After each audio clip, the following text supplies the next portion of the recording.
প্রতিদিন বিদেশ থেকে অনেক পর্যটক আসে এখানে দেখতে, আজও ব্যতিক্রম নয়।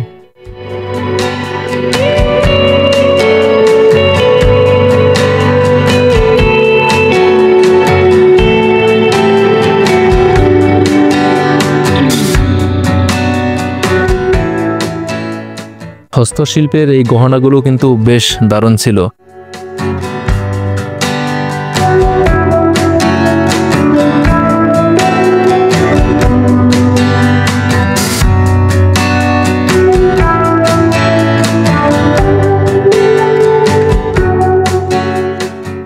বন্ধুরা, আজ আমরা যাচ্ছি বাংলার প্রথম রাজধানী সোনারগাঁয়ের পানাম সিটি দেখতে। আপনারা আমাদের সাথেই থাকুন। আমাদের এই ভিডিওটার মাধ্যমে আপনারাও এই বাংলার প্রথম রাজধানীটা দেখতে পাবেন। তাহলে বন্ধুরা চলুন। যেতে যেতে ঢাকা শহরের যানজটমুক্ত এই পরিবেশটা দেখে বেশ ভালোই লাগলো।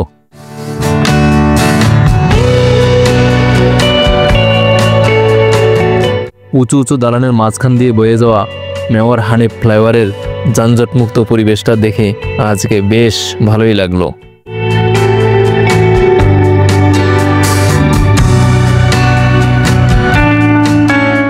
মুহূর্তের মধ্যেই যেন ফ্লাইওভারটা পার হয়ে আমরা চলে আসলাম টোল প্লাজায়।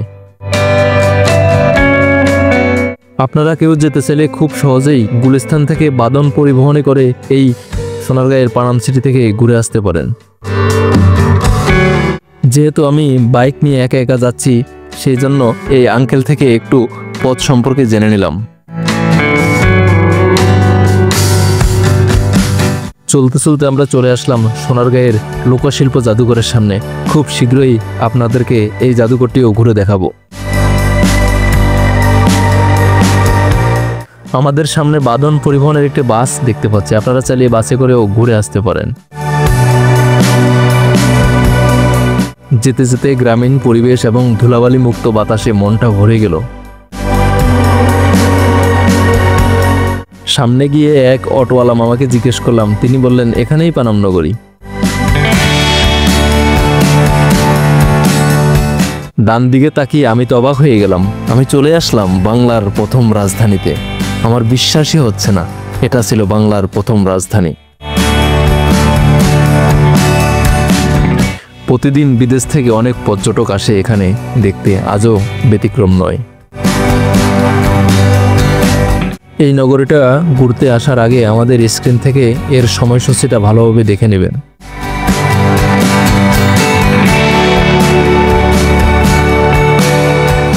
বন্ধুরা, আমরা এখন আছি বাংলার প্রথম রাজধানীতে। এটা অবিশ্বাস্য হলো সত্য যে 15 শতকে ইশা প্রথম এই সোনারগাঁয়ে বাংলার রাজধানী স্থাপন করছিলেন। এখানে 3টি নগর নিয়ে, বড়নগর, খাসনগর ও পানাম নগর নিয়ে এই রাজধানী গড়ে উঠেছিল। পানাম নগর ছিল তার মধ্যে অন্যতম। এই নগরের পূর্ব দিকে ছিল মেঘনা এবং পশ্চিমে ছিল শীতলক্ষা। এই দুই নদীতেই প্রতিদিন পালতোলা লোকার ভিড় জমাতো বিদেশ থেকে বিলাতি কাপড় নিয়ে। আর বাংলাদেশ থেকে যেত মসলিন। ইস্ট ইন্ডিয়া কোম্পানির বাণিজ্যিক কারণে এই নগরটি জমজমাট হয়ে উঠছিল। পরবর্তীতে এই পোশাক শিল্প এবং এই বাংলাদেশের বাণিজ্য পরিণত হয় নীল বাণিজ্যে। ইংরেজরা সর্বপ্রথম এখানে নীল বাণিজ্য স্থাপন করেছিল। এই ঐতিহাসিক বাংলার রাজধানীটা এখন বর্তমান কী অবস্থা, আমরা এই ভিডিওর মাধ্যমে আপনাদেরকে সংক্ষিপ্ত একটু ধারণা দেওয়ার চেষ্টা করব। আমাদের এই ভিডিওটি সম্পূর্ণ দেখলে আপনারা এই বাংলার প্রথম রাজধানী সম্পর্কে সংক্ষিপ্ত ধারণা পেয়ে যাবেন। তাহলে বন্ধুরা সাথেই থাকুন, আমরা দেখব এই বাংলার রাজধানীটি কি অবস্থা। তাহলে চলুন আমরা দেখি কি অবস্থা আমাদের এই বাংলার প্রথম রাজধানী। নগরীটার প্রবেশ মুখেই এই নগরী সম্পর্কে বিস্তারিত কিছু লেখা আছে, আপনারা চাইলে দেখে নিতে পারেন।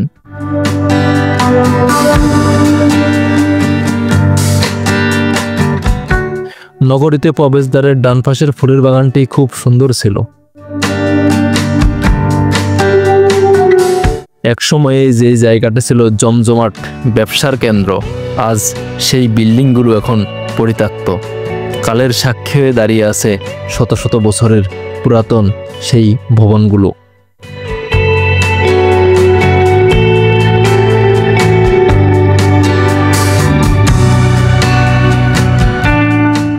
এই নগরীতে প্রবেশের একটিই মাত্র রাস্তা রয়েছে।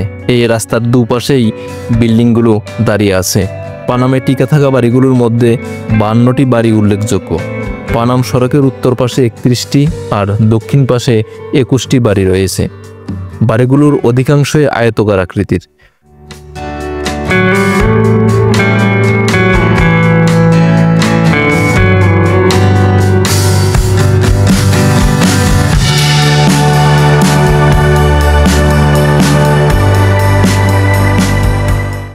বাড়িগুলোর উচ্চতা 1 তলা থেকে 3 তলা।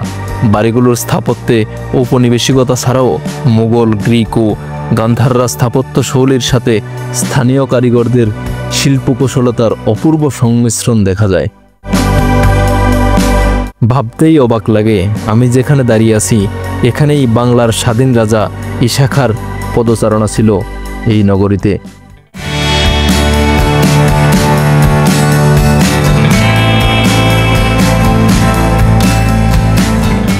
এই রাস্তা দিয়েই কত রাজা মহারাজারা আসছিলেন ঘোড়ায় চড়ে, টকবক শব্দ করে।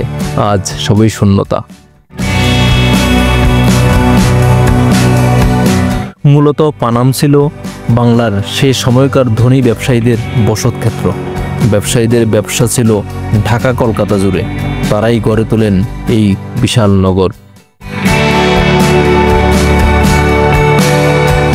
এখানের প্রায় বাড়িগুলোই আস্তে আস্তে নষ্ট হয়ে যাচ্ছে।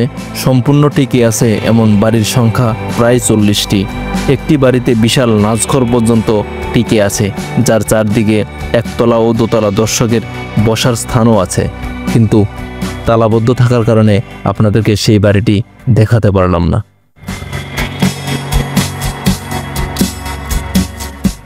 প্রায় প্রতিটি বাড়িতেই ব্যবহার উপযোগিতা, কারুকাজ এবং রঙের ব্যবহার নির্মাণ কৌশলের দিক থেকে উদ্ভাবনী কৌশলতায় ভরপুর।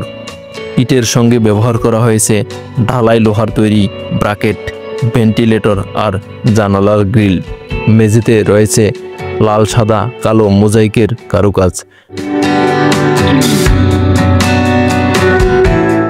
বাড়ির এই ডিজাইনগুলো দেখেই আমরা বুঝতে পারি শত শত বছর আগে তাদের হাতের কারুকাজ কতটা নিখুঁত ছিল, কি নিপুণ হাতে তৈরি করেছিলেন এই সুন্দর রাজকীয় বাড়িগুলো, যা দেখে আজও মন ভরে যায়।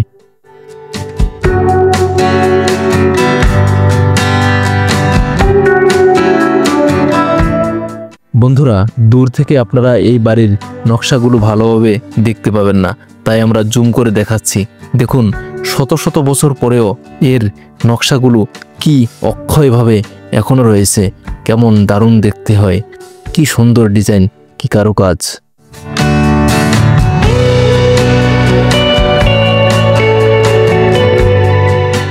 বন্ধুরা, আমাদের ভিডিওটি ভালো লেগে থাকলে একটু লাইক করে চ্যানেলটা সাবস্ক্রাইব করে আমাদের পাশেই থাকুন। আর হ্যাঁ, আপনাদের গুরুত্বপূর্ণ মতামত অবশ্যই কমেন্ট বক্সে জানাবেন। বন্ধুরা, আমরা এখন এই নগরীটি বিলুপ্ত হওয়ার কারণ সম্পর্কে সংক্ষেপে একটু জেনে নিই। ব্রিটিশরা বাংলার নিয়ন্ত্রণ নেওয়ার পর থেকে এখানকার সম্ভ্রান্ত মুসলিমরা ব্রিটিশদের সঙ্গে অসহযোগিতা করার কারণে ব্রিটিশরা এখানকার বাসিন্দাদের প্রভাব কমানোর উদ্যোগ নেয়। একই সঙ্গে তারা এখানে উচ্চবর্ণের হিন্দু ব্যবসায়ীদের পুনর্বাসন শুরু করে, যারা ব্রিটিশদের সহযোগিতা করেছিল। ফলে এখানে ক্রমশ হিন্দু ব্যবসায়ীদের অবস্থান তৈরি হয়। একই সঙ্গে অতীতে বসবাসকারী অনেক ব্যবসায়ী যারা ব্রিটিশদের সহায়তা করেননি, তাদের এই এলাকা ছেড়ে চলে যেতে বাধ্য হয়। ফলে পানাম নগরের আস্তে আস্তে বিলুপ্ত হতে থাকে আর ধ্বংস হয়ে যায় এই নগরী। শত শত বছর পূর্বে এই নগরীর পরিকল্পনা ছিল খুবই নিখুঁত। নগরীর পানি সরবরাহের জন্য দুপাশে 2টি খাল ও 5টি পুকুর ছিল।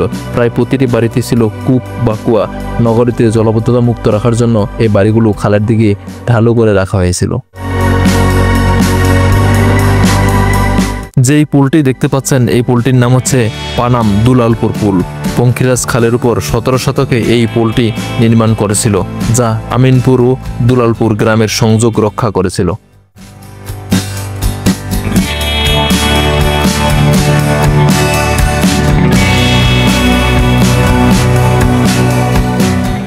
বন্ধুরা, আজ যে খালটি শুনশান নীরব দেখতে পাচ্ছেন, শত শত বছর পূর্বে এখানেই বিভিন্ন পালতোলা নৌকার ভিড় জমে যেত, যা নিয়ে আসতো বিদেশ থেকে বিভিন্ন বিলাতি থান কাপড়।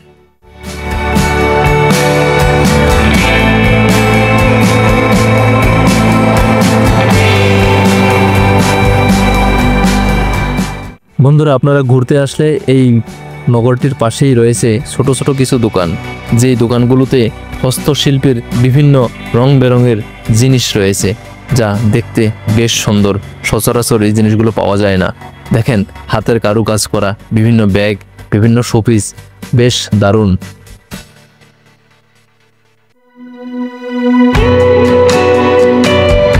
খুবই কম দামে এখান থেকে অনেক শোপিস নিয়ে আপনাদের সুন্দর বাড়িটি সাজিয়ে নিতে পারবেন।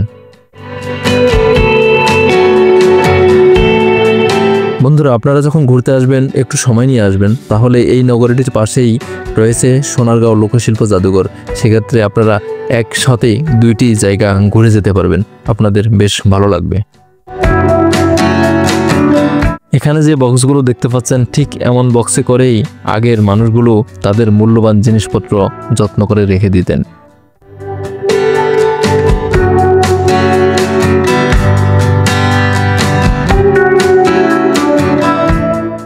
হস্তশিল্পের এই গহনাগুলো কিন্তু বেশ দারুণ ছিল। আপনার প্রিয়জনকে খুশি রাখার জন্য খুব সুন্দর একটি মাধ্যম, কম টাকায় খুব খুশি হবে কিন্তু।